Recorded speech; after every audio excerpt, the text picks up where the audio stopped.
നോക്കുക ഇന്നത്തെ കാലാവസ്ഥ എങ്ങനെയാണെന്ന് സ്കൈ വാച്ചിലേക്ക്.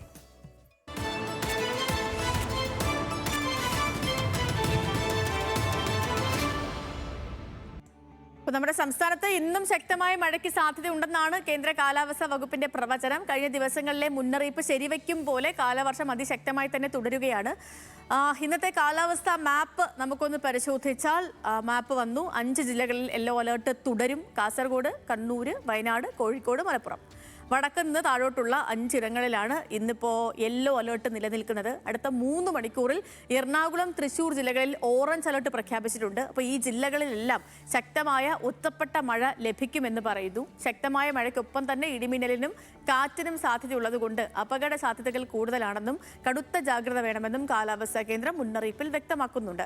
അതേസമയം ശക്തമായ മഴ ലഭിക്കുമെന്ന് വിലയിരുത്തുന്ന കോഴിക്കോട്, വയനാട് ജില്ലകളിൽ ഇന്ന് വിദ്യാഭ്യാസ സ്ഥാപനങ്ങൾക്ക് അവധിയാണ്. മഴയിൽ മണ്ണിടിച്ചിലിനും മലവെള്ളപ്പാച്ചിലിനും സാധ്യതയുള്ളതുകൊണ്ട് മലയോര മേഖലയ്ക്ക് പ്രത്യേക ജാഗ്രതാ നിർദ്ദേശം നൽകിയിട്ടുണ്ട്.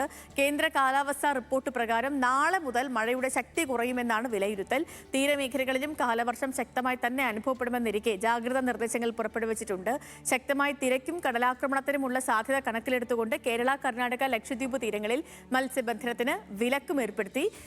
മറ്റൊന്ന്, മത്സ്യത്തൊഴിലാളികൾ ഒരു കാരണവശാലും കടലിൽ പോകരുതെന്നും വള്ളങ്ങൾ സുരക്ഷിതമായ കേന്ദ്രങ്ങളിലേക്ക് മാറ്റിയിടണമെന്നും ദേശീയ സമുദ്രസ്ഥിതി പഠന ഗവേഷണ കേന്ദ്രവും മുന്നറിയിപ്പ് നൽകിയിട്ടുണ്ട്. ഇനിയിപ്പോൾ താപനില സംബന്ധിച്ച റിപ്പോർട്ടുകൾ കൂടി വേഗത്തിലൊന്ന് പരിശോധിച്ചാൽ ഇത് തിരുവനന്തപുരം ജില്ലയിലെ ഉയർന്ന താപനില 32 ഡിഗ്രി സെൽഷ്യസ് ആണ്, കുറഞ്ഞത് 25 ഡിഗ്രി സെൽഷ്യസ്. എറണാകുളത്തെ കൂടിയ താപനില 31 ഡിഗ്രി സെൽഷ്യസും കുറഞ്ഞ താപനില 25 ഡിഗ്രി സെൽഷ്യസുമാണ്, 26 ഡിഗ്രി സെൽഷ്യസുമാണ്.